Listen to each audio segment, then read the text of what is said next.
Welcome back, everyone. I am Miss Y, and this is the weekly art challenge. Here with me today is Alex. Whoop whoop! Yeah. Hi, Alex. How's it going? Good, good. Very excited. Yeah.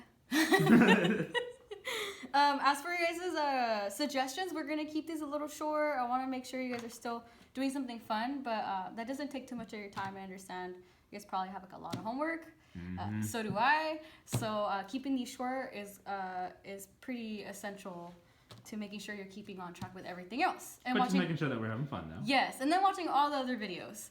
So for today, what we're gonna do is something recyclable because Earth Day, you guys. It's supposed to be the 21st. Check it. But Earth Day is coming up. And we haven't made anything yet for Earth Day, so I want to do something recyclable.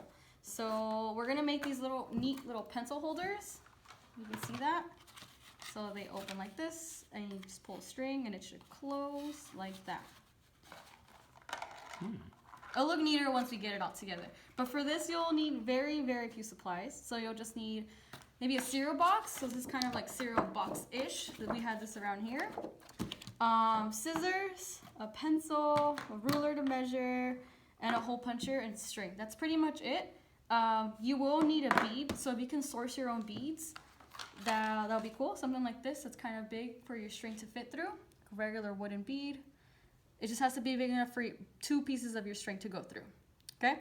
If you guys do not have any beads, I'll show you at the end of the video how to make some. But if you guys have some already, you don't have to follow that part of the video, and you can just stop when we finish. Sounds good? Awesome. Awesome. Thank you. So let's get started. With the ruler, you want to measure out your cereal box. So if you cut it open and leave it the long way, and measure the width and divide the width by 3. So I believe this one is 9 inches. So I'm going to separate this into 3 inches each. And then I'm going to make a line going all the way through. Sorry, can you see that, Alex? Yes. So about 3 inches. And this one's gonna make the bigger box. This one's 2 inches. All right. And then you want to measure how big or how long your material that you're gonna have in there will be. Marker is obviously shorter, but I'm gonna grab a pencil, and I believe a pencil's like about 7 to 8 inches. So I'm gonna do about 8 inches, and kind of use a center because you're gonna, from your pencil mark or the height of your pencil, you're gonna need a little bit more. So I'm gonna go kind of like in the middle of my cardboard here and mark off around 8 inches, so which is here. So I'm gonna just make an indicator line here. And then just square it off. From there, this is the base. So now we just need this flap that's gonna come up. And the way to measure it is that you want it to be the same height as this, which should be 3 inches because that's, 3 inches. Because that's the size of the flap. So you want them all to be the same size. So they all come up at the same time. So I'm gonna make this square 3 inches tall, as well as this one. And you're gonna draw a line here.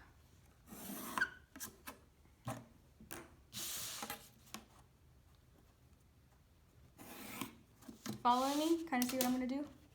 Yes, no? So we're gonna cut this out. We're gonna cut this out as well as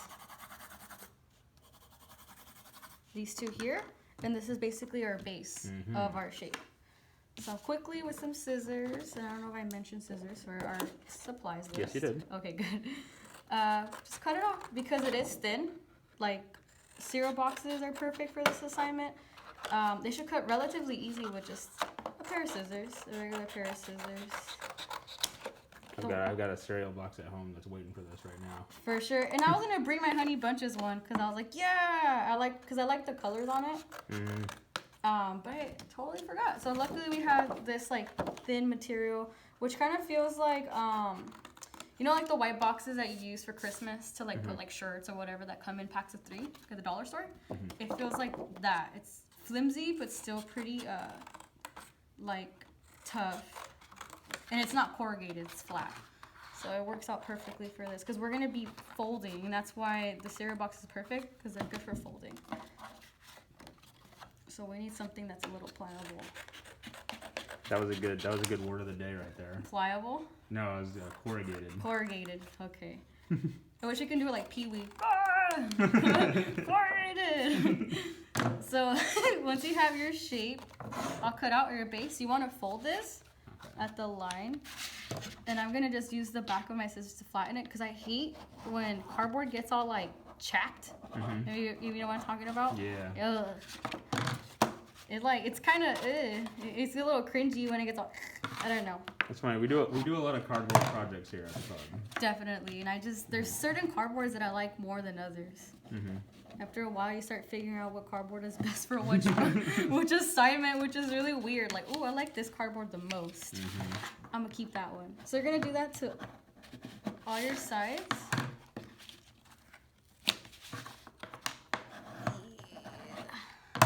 So kind of folds, because that's going to be your base. But it's a triangle base, so Gotcha. Or a pyramid. So what we're going to do to get that perfect angle of the triangle, I learned that if you put your flaps up and close it like a triangle, and then trace from here, and cut that off, you'll get the correct angle that you need. So you just try drawing a triangle like whatever, it might not match up. So... little helpful hint right there. Yes, I tried just drawing a triangle by like finding the center of my square and stuff, but it just didn't line up all the way. So I figured this is probably just like the best method. I tried it out a few times. But you guys can decorate it and stuff too. I suppose for our geometry students, they could probably mathematically figure out what the size of the triangle is. Yes, and you know what's crazy, because when I was doing this assignment, like researching how to make these flappy things, I noticed that a lot of teachers were using this for math. Oh. So they had like formulas up here to measure like the perimeter and all that stuff. So a lot of these shapes are actually used for math. Nice, triangular prisms, right? Yes, so you can find them on like Pinterest. I know that they have like the guidelines on how to make this a math assignment, which is really cool. So at this point, you're gonna just hole punch the tops here and the edges. Just kind of eyeball how much you go in. You don't want to go too far in, but not out, because you do want too far out, because you do want some there. You don't want it to tear.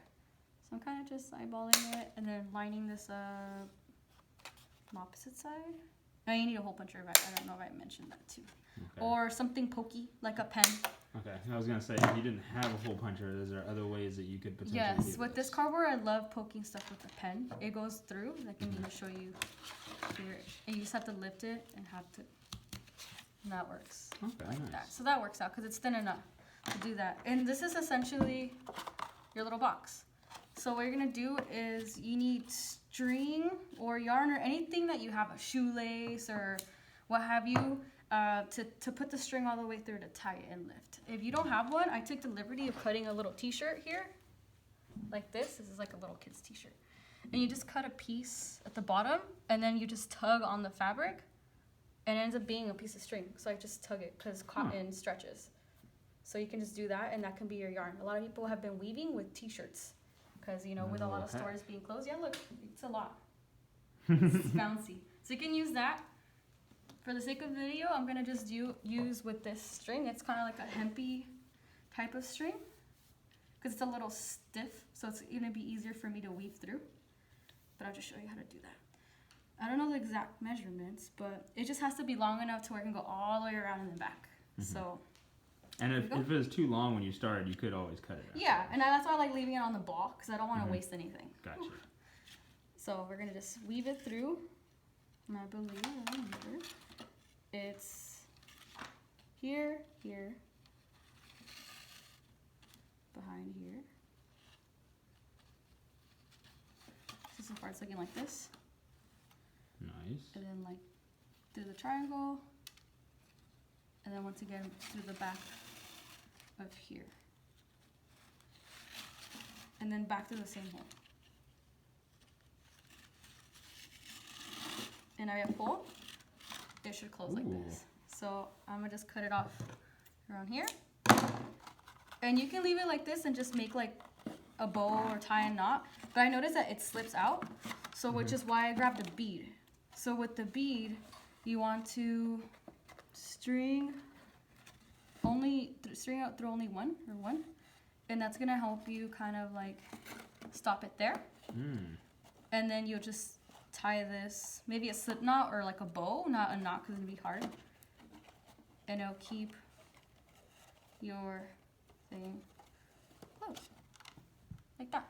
So that's a pretty easy way to do it. You can use buttons or like something that has like an open hole in the inside, like a macaroni piece or something that has a little hole in it to close it off. Or unless you have like the drawstringy things, like one of these. People use these. Yes. But if you don't have these, and I'm not gonna cut my sweater for it or my jacket, I use the bead. But that's pretty much it. For those of you guys who have beads at home and don't really need to learn how to make beads, you're solid, you're good, and the video is over. And feel free to send us your questions or examples if you'd like to the email. So yadira@bgclaharbor.org, and we hope to see you soon. However, those of you guys who want to learn how to make a bead, stay tuned, and I'm gonna show you guys how to do it really quick right now with like 2 materials. Okay. Is that good? Okay. Intermission. It's bead time. So for a bead, you're gonna need magazine or paper, but I think magazine is the best because it's slick. It looks nice, has a good finish, and it's pretty sturdy. 1 sheet will do, because what I did with this one, I got 1 sheet of a pattern that I like and then glued them on top of each other like this to extend it. I want it to be long.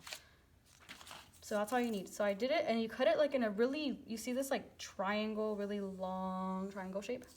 That's what you need to get this done. Online you can find other patterns on how to cut it to make the bead look different, but this is a very standard bead, and this is the easiest one, so I'll show you guys this time how to do this one. So you'll use this one.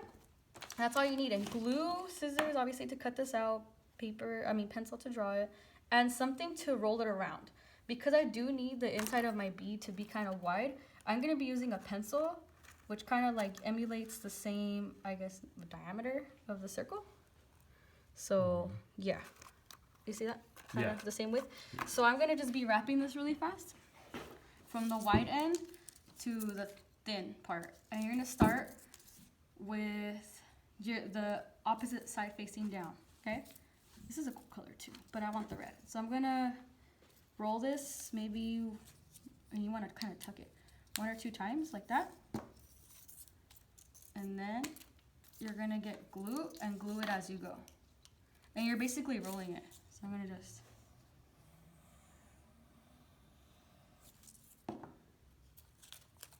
just roll this as you go.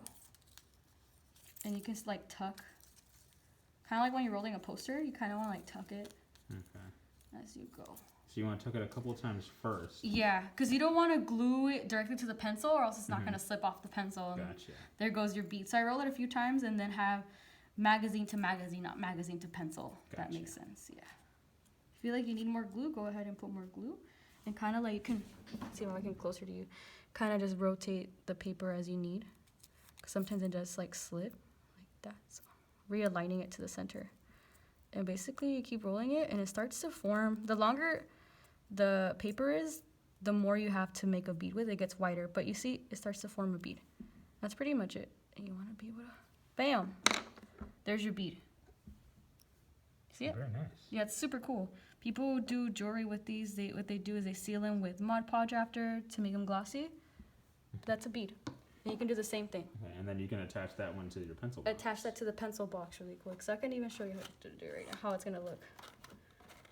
And it works just as well. Like I said, if you want it to be sturdier, obviously seal it with nail polish, even white glue, a clear coat, anything.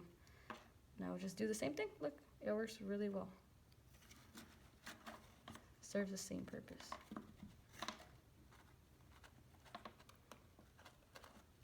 And it's completely recyclable, which is what I love. Because it's Earth Week. It's unraveling, but that's only for me because I didn't glue it all the way. Let me just cut that right now. And that's pretty much it. 100% Awesome. recycled material, you guys. So, yay! If you tried it out, show us your example, and we hope to see you guys soon. Bye!